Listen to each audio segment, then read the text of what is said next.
E o gênio africano que há mais de 2000 anos com graveto provou que a Terra é redonda. Preste bem atenção nesse tipo de artigo, porque ele é necessário, apesar de nós estamos em 2023 e algumas pessoas ainda creem numa absurda história que a Terra é plana.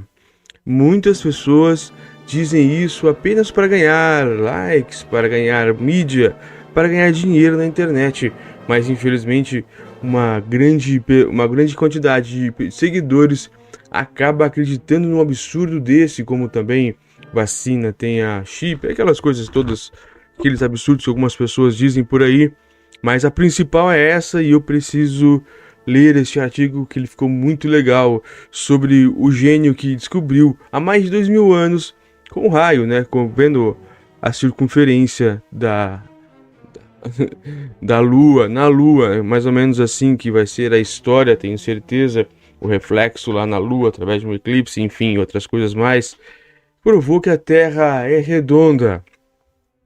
Edson Veiga, de Blend, Eslovênia, para a BBC News Brasil, em 13 de fevereiro de 2023. Não é novinho assim, mas é um bom artigo necessário para colocarmos uma pá de cal, a última pá de cal, se a Terra é redonda ou não. Apesar de tantas evidências, vamos falar um pouquinho sobre o tema para comprovar. Ainda há quem não acredite que a Terra seja redonda, mesmo com todos os avanços científicos da geografia e astronomia. Mas para um sábio da antiguidade, Eratóstenes de Cirene, 276 a.C., 194 a.C., foi preciso apenas um graveto para determinar este fato, e ainda conseguir estimar com boa precisão o tamanho da circunferência do planeta. Eratóstenes partiu do conhecimento de um fenômeno importante, o solstício de verão, ou seja, o dia em que um dos polos da Terra tem uma inclinação máxima em relação ao Sol, quando ele ocupava o posto de diretor da Biblioteca de Alexandria, que é uma das maiores bibliotecas, né? Uma biblioteca simplesmente uma biblioteca das mais importantes do mundo, essa de Alexandria.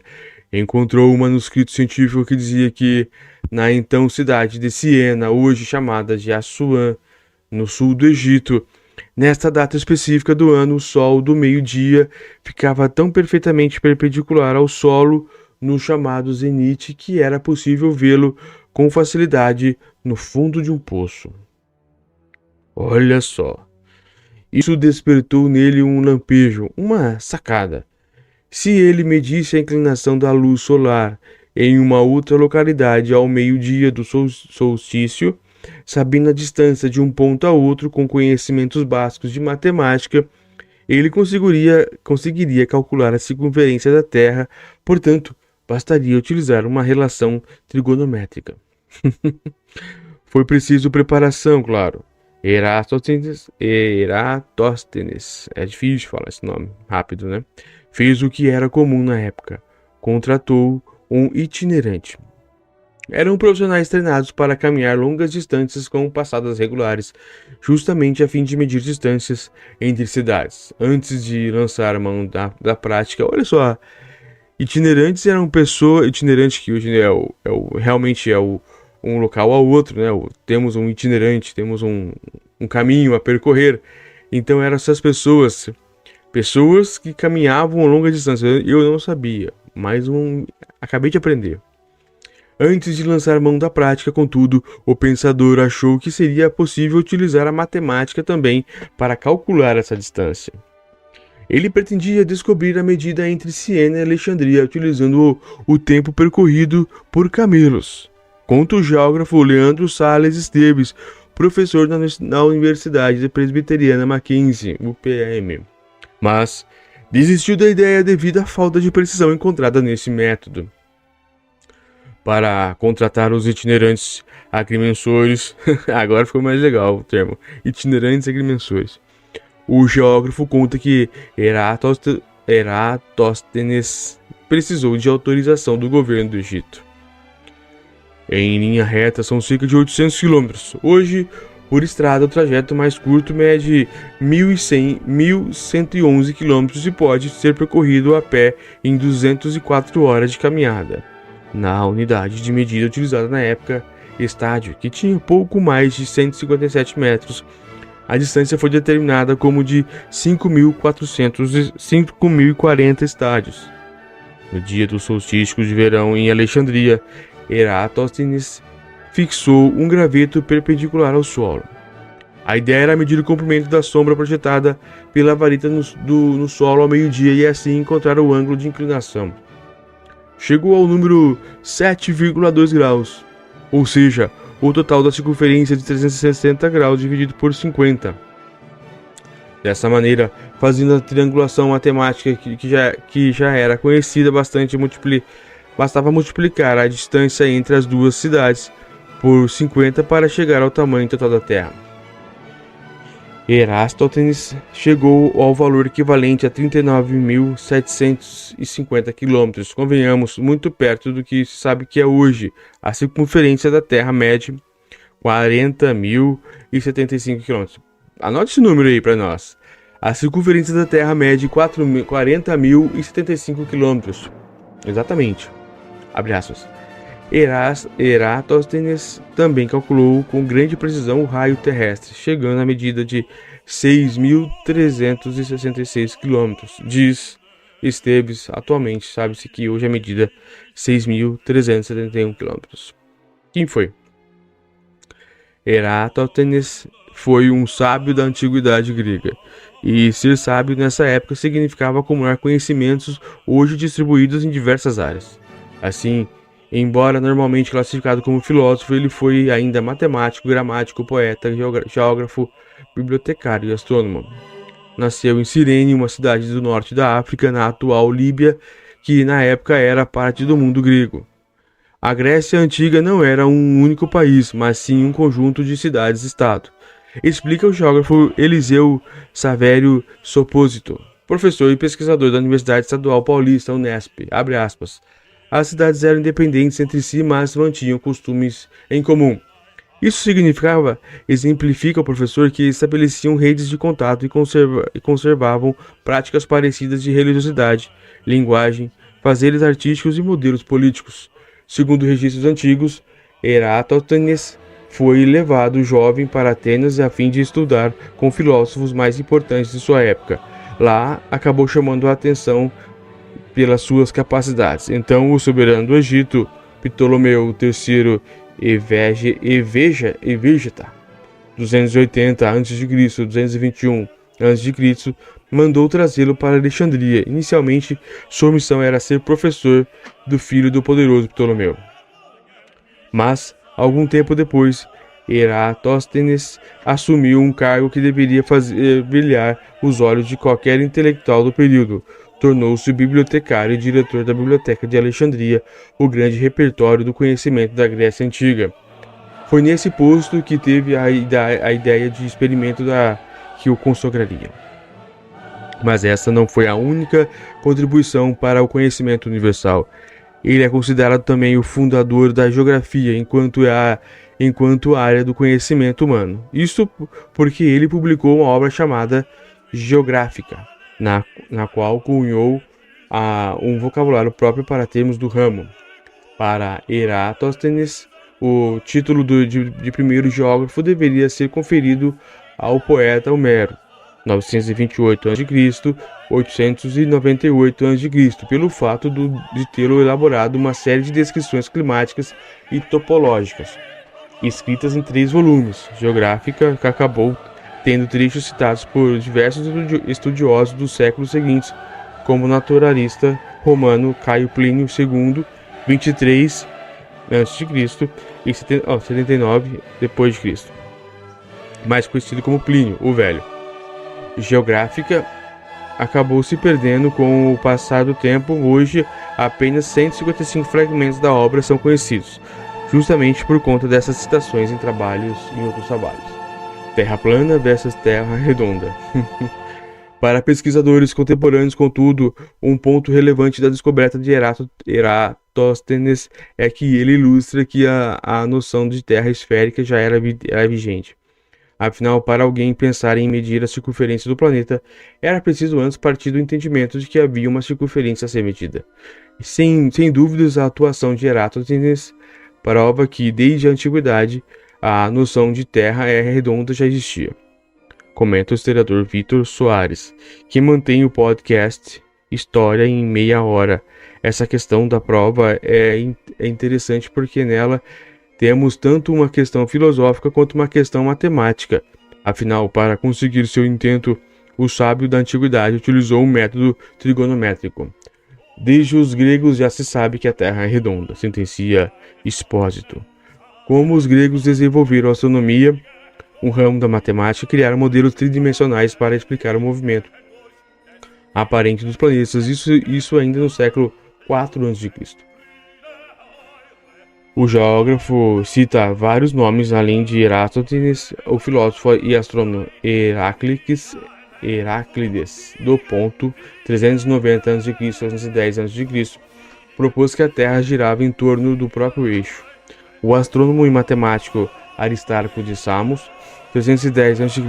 230 a.C., apresentou a teoria do sistema heliocêntrico, com a Terra girando em torno do Sol. A cosmologia desenvolvida na Grécia Antiga tem importantes pensadores que produziram evidências para o modelo da Terra esférica que conhecemos hoje. Comenta o geógrafo Esteves. Apenas do modelo da Terra plana ter sido utilizado por algumas civilizações na Antiguidade, foi a partir da cosmologia grega que o modelo de Terra esférica se expandiu para outras regiões, em especial devido à influência dos pensadores como Pitágoras, Aristóteles, Ptolomeu e Erastótenes. Neste sentido, Erastótenes fez ciência da mesma maneira como se faz ciência hoje, apoiando-se em pesquisas de seus pares anteriores, avançou. Em seu caso, por meio de experimento concreto.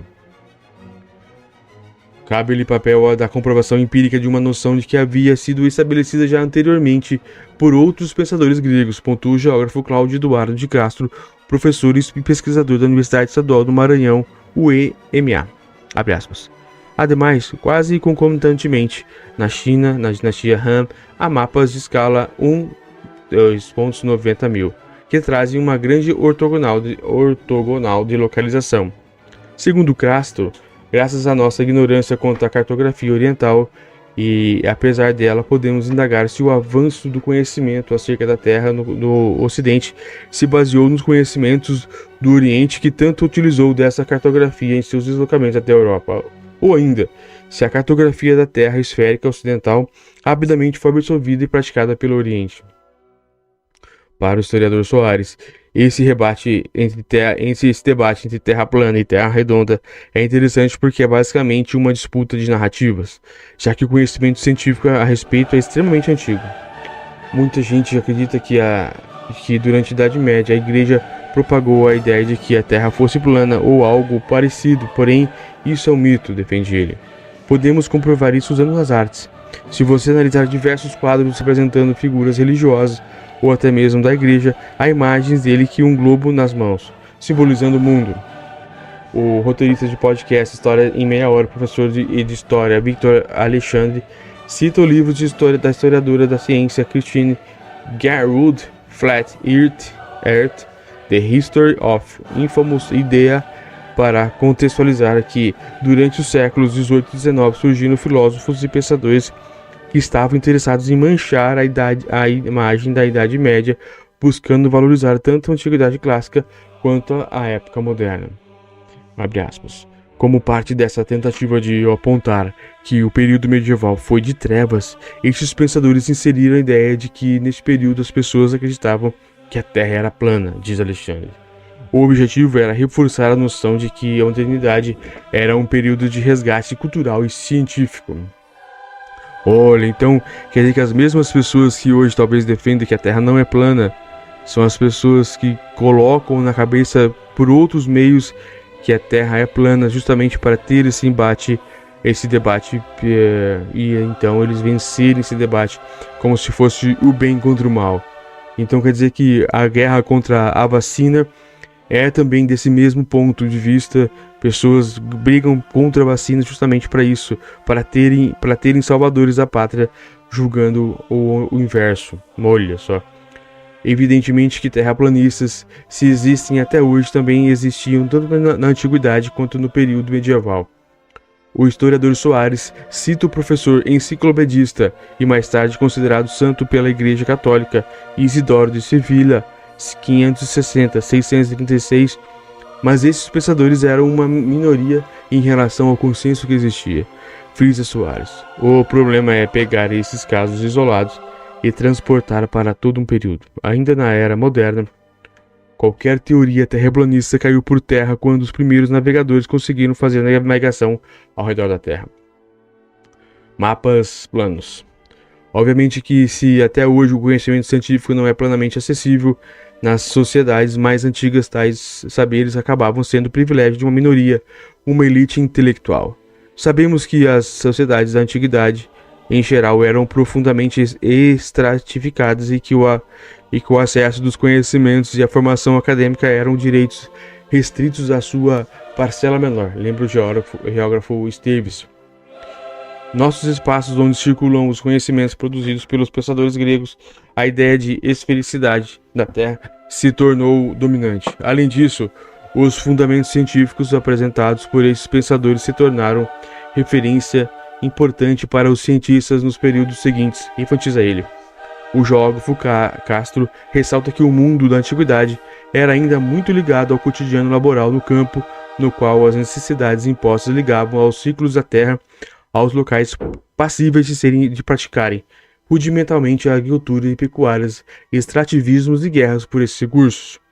Nesse contexto quase universal das sociedades de qualquer dimensão da época, o palmilhar, o território lhe fazia crer na planura da terra e está, aliás, restringia ao vívido, disse ele. Neste mundo antigo, a cartografia, ferramenta indispensável à prática das localizações, cumpria exatamente esse papel. Planificar nos mapas de direções os lugares essenciais aos objetivos das funções vitais do viver. O planeta é esférico, claro. Afinal, o mapa sempre foi plano. Um pouco dessa cartografia pode chegar até nossos dias através de registros mesopotâmicos dos povos sumérios, assírios, babilônicos, mas não podemos deixar de destacar os orientais que possivelmente antes mesmo do Ocidente influenciados utilizavam uma precisa cartografia já com intenção de demarcar fronteiras, locais de conservação de água e fins militares, diz Castro. Infelizmente, quase toda a cartografia se perdeu primeiro por ser de uso corriqueiro e por ter sido elaborada sobre bases frágeis, como argila. Para o geógrafo, tudo leva àquele que crer que julgar pelo experimento de Eratosthenes e todo o contexto da época. O mundo antigo sabia dessa esfericidade, mas esse conhecimento era restrito aos pequenos grupos, e que esse conhecimento pouco afetava o cotidiano da sociedade, uma vez que tais conhecimentos pouco contribuíram com o fazer a vida. A esta bastava a cartografia de uma terra plana, acrescenta. O professor de história Victor Alexandre ressalta que o debate atual buscado por terraplanistas é marcado por uma grande negação do consenso científico e narrativas alimentadas muitas vezes pelas formas que as redes sociais trabalham. Por meio da internet, pessoas que acreditam que a Terra é plana conseguem se conectar e estabelecer relações afetivas que sobrepõem qualquer verdade científica. Com isso, acredito que para convencer alguém de que a Terra de fato é esférica, será necessário um esforço consciente em estabelecer uma relação próxima com pessoas, para por mais que fazer piadas possa ser divertido no momento. Defende ele. Grande matéria, e para mim foi interessantíssimo aqui, e essa situação que as próprias pessoas que sabem que a Terra é esférica criaram o enigma que a Terra é plana, justamente para pessoas de fora falarem que aquilo era plano, para eles defenderem o que é lógico e as pessoas defenderem o que é ilógico, para mostrar quem é bem e quem é mal. Então isso também acontece na vacina, onde acredito eu agora, com toda certeza, que as pessoas que acreditam na vacina plantaram isso em mentes pequenas que para falarem contra a vacina, e quando as pessoas começaram a falar contra a vacina, eles defenderam o que é normal, a ciência, e defender a ciência, eles se misturaram com o bem e aquelas pessoas com o mal. Olha como a sociedade é.